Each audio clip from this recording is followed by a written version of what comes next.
बिस्मिल्लाहिर्रहमानिर्रहीम अस्सलाम वालेकुम रहमतुल्लाह। इस वक्त पाकिस्तान और भारत के दरमियान जो जंग लगी हुई है उसका सारा का सारा दारोमदार कश्मीर की साइड के ऊपर है। वहाँ पर जो LOC है, वहाँ पर जो लाइन ऑफ कंट्रोल है, लाइन ऑफ कंट्रोल के दोनों जानब यानी इंडियन साइड के ऊपर भी और पाकिस्तान की साइड के ऊपर भी दोनों की फ़ौजें, इंडियन फ़ौज भी और पाकिस्तान की फ़ौज भी दोनों आमने सामने हैं और दोनों की जानिब से इस वक्त फायरिंग हो रही है।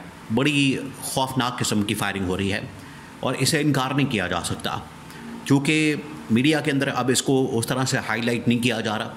पाकिस्तान के अंदर तो ख़ास तौर पर इस तरह की ख़बरें इतनी ज़्यादा हाईलाइट नहीं की जाती, लेकिन इंडिया के अंदर जो है वो इन ख़बरों को बहुत ज़्यादा हाईलाइट किया जा रहा है। इंडिया मुसलसल जो है इन ख़बरों को चला रहा है, अपनी आवाम को खुश कर रहा है। इंटरनेशनल मीडिया के अंदर भी वो इस तरह की ख़बरें फैला रहा है, नेगेटिव प्रोपेगेंडा कर रहा है और अपना फ़ायदा और अपना मफाद हासिल करने की कोशिश कर रहा है। लेकिन ये जो इलाका है, ये कश्मीर का, LOC का, जहाँ पर ये सारी इस किस्म की वारदातें, कार्रवाइयाँ, जंग, एक दूसरे के ऊपर हमला, गोला बारूद, गोलाबारी, फायरिंग, ये सब कुछ हो रहा है, इसके पीछे क्या वजूहात, इसके पीछे मकसद क्या है?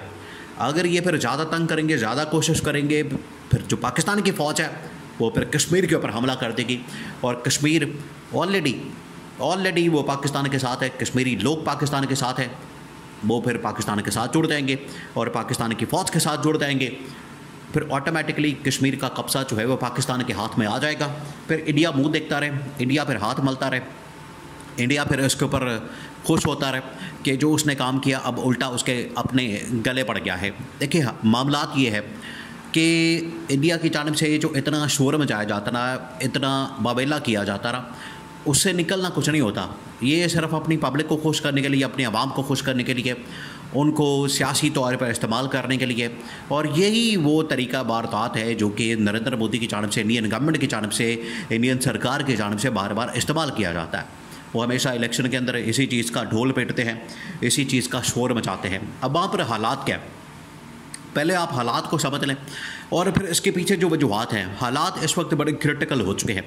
जो मशरक़ी बॉर्डर के ऊपर इस वक्त सिचुएशन है, वहाँ पर हालात बड़े क्रिटिकल हैं। वहाँ पर हर रोज़ फायरिंग हो रही है, वहाँ पर गोला बारूद चलाया जा रहा है और चीज़ें बिल्कुल आउट ऑफ कंट्रोल हो चुकी हैं, बिल्कुल आउट ऑफ कंट्रोल। उसके पीछे देखिए, जब वहाँ पर ये पहलगाम का वाक़या होता है तो सबसे पहले उन्होंने पाकिस्तान के ऊपर इल्ज़ामात लगा दिए और पाकिस्तान की फ़ौज ने, पाकिस्तान के फ़ौज के सरबराह ने, जैदुल आसिम ने उसका बड़ा ज़बरदस्त जवाब दिया और पूरी पाकिस्तानी फ़ौज ने एक होकर बता दिया था कि हमारा ये इससे किसी किस्म का ताल्लुक़ नहीं बनता, हमारा इससे क्या ताल्लुक़ बनता है, हमारा इससे कोई लेना देना नहीं है, हमारा इससे कोई ताल्लुक़ वास्ता नहीं है। और ये इंडिया, ये उसका देखें, ये सीन ये होता है कि जब भी इंडिया के ऊपर इस तरह का कोई हमला होता है, जब भी वहाँ पर कोई दहशतगर्दी की वारदात होती है, तो बजाय इसके कि दहशतगर्दों को पकड़ने के, बजाय इसके कि अपना सिक्योरिटी फेलियर, अपनी सिक्योरिटी की नाकामी को वो ठीक करने के, वो पाकिस्तान के ऊपर चढ़ाई कर देते हैं। ये उनके लिए बड़ा सॉफ्ट टारगेट बन जाता है। तो पाकिस्तान ने तो उसका बड़ा भरपूर जवाब दिया, लेकिन उनको पता लग गया और ये इंडियन को पता है, इंडियन फ़ौज को भी पाकिस्तानी फ़ौज के मतलब, पाकिस्तान के मतलब, ये इंडियन फ़ौज को इस बात का अंदाज़ा है, नरेंद्र मोदी को भी इस बात का पता है कि हम हमला करने की शक्ति नहीं रखते, ज़रूरत नहीं रखते, क्योंकि पाकिस्तान का जो रिस्पॉन्स होगा वो तो हमें फिर टांग देगा, उल्टा लटका देगा और हमारी ईंट से ईंट बचा देगा। इसलिए इंडियन फ़ौज को इस बात का अंदाज़ा है। वो फिर क्या करते हैं कि वो कश्मीर की साइड के ऊपर, LOC की साइड के ऊपर चलते हैं, वहाँ से जाके चढ़ाई करते हैं। अब जैसे ही ये पहलगाम का वाक़या होता है तो पहले वहाँ पर जाता है जो उनके मिनिस्टर, वज़ीर, मशीर, गर्चे, चेले, चमचे, वो सारे वहाँ पर जाते हैं नरेंद्र मोदी के साथ और जाकर कहते हैं कि हम हर सूरत हमला करें पाकिस्तान के ऊपर। फिर वहाँ पर उनका आर्मी चीफ जाता है, फिर उसके बाद जो CDS है, जो चीफ ऑफ डिफेंस स्टाफ है, वो जाता है और वहाँ पर जाके फिर उसकी जानिब से यही सारा कुछ किया जाता है कि मैं पाकिस्तान के ऊपर हमला कर दूँगा, ये कर दूँगा, वो कर दूँगा, वही कहानियाँ। अब उसके नतीजे में ये फिर हमले तो होते हैं। वहाँ पर उनकी जानिब से असला, गोला बारूद और तोपें, टैंक और फ़ौज, वो सब कुछ पहुँचा दिया जाता है, जिसके बाद पाकिस्तान के ऊपर वो हमला कर देते हैं। अब इसका मकसद क्या है, इसके पीछे वजूहात क्या है? पहली वजह यह है कि इंडिया को इस बात का पता है कि वो किसी और बॉर्डर के ऊपर जो पाकिस्तान का फुल फ्लैज बॉर्डर उसके साथ जुड़ता है। बहुत से इलाके हैं, हालांकि इस वक्त बात हो रही है कि इंडिया की जानिब से सियालकोट से हमला किया जा सकता है, इंडिया की जानिब से लाहौर से हमला किया जा सकता है, किसी और इलाके से हमला किया जा सकता है, लेकिन कसूर से हमला किया जा सकता है और इस तरह से ननकाना से हमला किया जा सकता है। बहुत सारी ऐसी जगह हैं, क्योंकि पूरा एक बॉर्डर एरिया पाकिस्तान के इलाकों के साथ इंडिया का मिलता है। बहुत सारे ऐसे इलाके हैं जहाँ से हमला किया जा सकता है, लेकिन ये कश्मीर के ऊपर जो है वो इंगेज करते हैं। इससे पहले भी 2019 के अंदर भी जब ये वाक़या पेश आया था और पुलवामा हमले की आड़ में उन्होंने जो पाकिस्तान के ऊपर हमला किया था वो कश्मीर के इलाके के अंदर बालाकोट के ऊपर ही हमला किया था।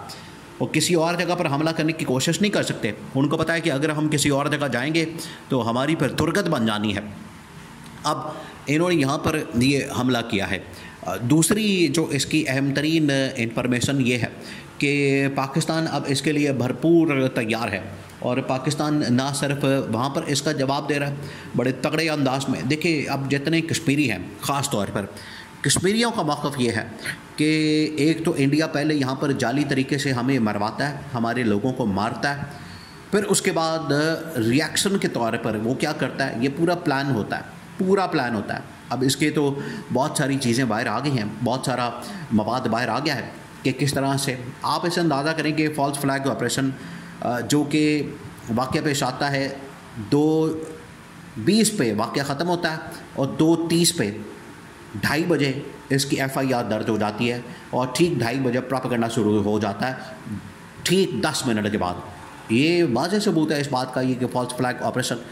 कश्मीरियों के साथ क्या किया जाता है, वहाँ पर एक तो कश्मीरियों को मारा जाता है, उसके बाद इस वाक़े की आड़ में कश्मीरियों के ख़िलाफ़ क्रैकडाउन किया जाता है और उनको हुर्रियत उनको कहा जाता है कि ये आज़ादी के लिए लड़ रहे हैं, यही हमले कर रहे हैं, उनके ऊपर हमला कर दिया जाता है। तो जितने कश्मीरी हैं, कश्मीरियों के साथ साथ सिख बरादरी वो सारी की सारी पाकिस्तान के साथ खड़ी हो गई है। उन्होंने कहा है कि जितना इस वक्त इंडिया के अंदर सिख मौजूद है, 2 करोड़ है या जितने भी करोड़ है, वो कोई भी पाकिस्तान के ख़िलाफ़ जंग नहीं लड़ेगा, जंग नहीं करेगा। यहाँ तक कश्मीरी भी पाकिस्तान के साथ है, सिख भी पाकिस्तान के साथ है। ये तो उनकी अपनी हालत है और बात करते हैं पाकिस्तान के ऊपर हमला करने की। ये इनको इस चीज़ का पता ही नहीं है कि ये थोड़ी सी फ़ौज को लेकर पाकिस्तान के ऊपर हमला नहीं कर सकते। असल जो जंग लड़ी जाती है स्पिरिट के साथ, हौसले के साथ, अज़म के साथ लड़ी जाती है, जो कि उनके अंदर है ही नहीं, ना उनके अंदर कोई जज्बा शहादत है। तो इस तरह से जंग नहीं हो सकती। इसी वजह से वो छोटे मोटे पंगे करता है, सीज़ फायर की खिलाफ वर्जी करता है, सीज़ फायर उसको बड़ा खटकता है, वहाँ से हमले करके तो समझता है कि हमने पाकिस्तान को बड़ा नुकसान पहुँचा दिया है, लेकिन असल हमले के लिए वो हमेशा डरेगा और पाकिस्तान के ऊपर कभी भी हमला नहीं कर सकता।